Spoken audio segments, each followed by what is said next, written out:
Have you ever dreamed of building your own house?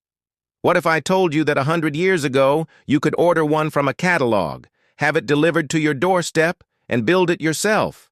Sounds crazy, right? Well, that's exactly what thousands of Americans did with Sears catalog homes.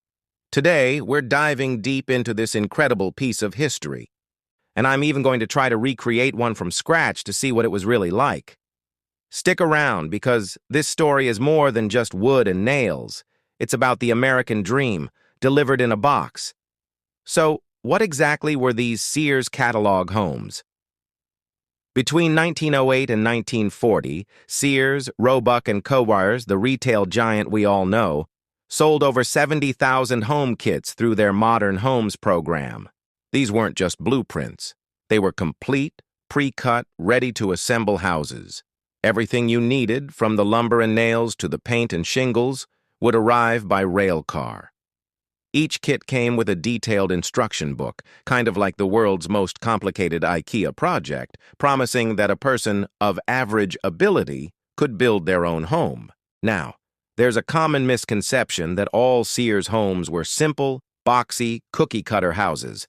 But when you flip through these old catalogs, you see that's just not true. The diversity is staggering. Sears offered over 400 different models, ranging from cozy two-room cottages called the Ardmore to sprawling multi-story mansions like the Magnolia. You could choose from bungalows, craftsman styles, colonial revivals, and even Spanish-inspired designs. It was like a menu of architectural dreams for the everyday American family.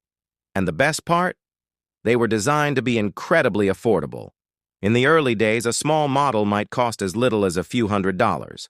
Think about that. For the price of a decent car today, you could buy an entire house. This was revolutionary. It opened up home ownership to a whole new class of people who were previously priced out of the market. The catalog wasn't just selling a product. It was selling a future, a sense of stability and belonging. Beyond just picking a model, Sears also offered a surprising level of customization. You could flip the floor plan, add a porch, upgrade to cypress siding, or even choose different styles of windows and doors. They even offered modern conveniences like indoor plumbing, central heating, and electrical wiring, luxuries that were far from standard at the time. This meant that while two neighbors might both have a Sears Fullerton model, their homes could look and feel completely different, tailored to their own tastes and needs. It was mass production, but with a personal touch. So, how did this all work? Once you placed your order, a massive logistical operation kicked into gear. Sears would load up 1 or 2 boxcars with over 30,000 pieces of your future home.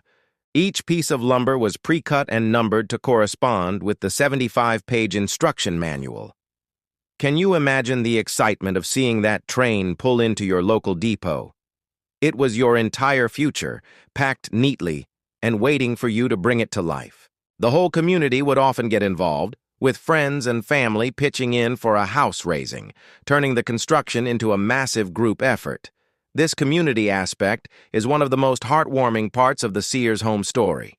Entire neighborhoods of these kit homes popped up across the country, especially in booming industrial towns.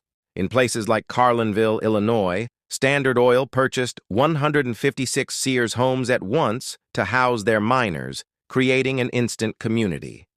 These weren't just rows of identical houses. They were neighborhoods built on shared effort and a common dream. Neighbors helped each other build, creating bonds that lasted for generations. Let's talk about what it was actually like to live in one. I found this beautiful story about a family in the 1920s who built a model called the Argyle. They affectionately nicknamed it the Little House. It was a modest 2-bedroom bungalow, but to them it was a palace. They described spending summer evenings on their big front porch, watching the world go by. That porch wasn't just a feature from a catalog. It was the heart of their home, the scene of countless family memories, from holiday gatherings to quiet everyday moments. These houses weren't just structures. They were the backdrops to people's lives. As the decades passed, Sears homes became more than just buildings. They became a symbol of American ingenuity and optimism. They represented a time when progress felt unstoppable. A time when a family with a modest income could literally build their own piece of the American dream with their own two hands.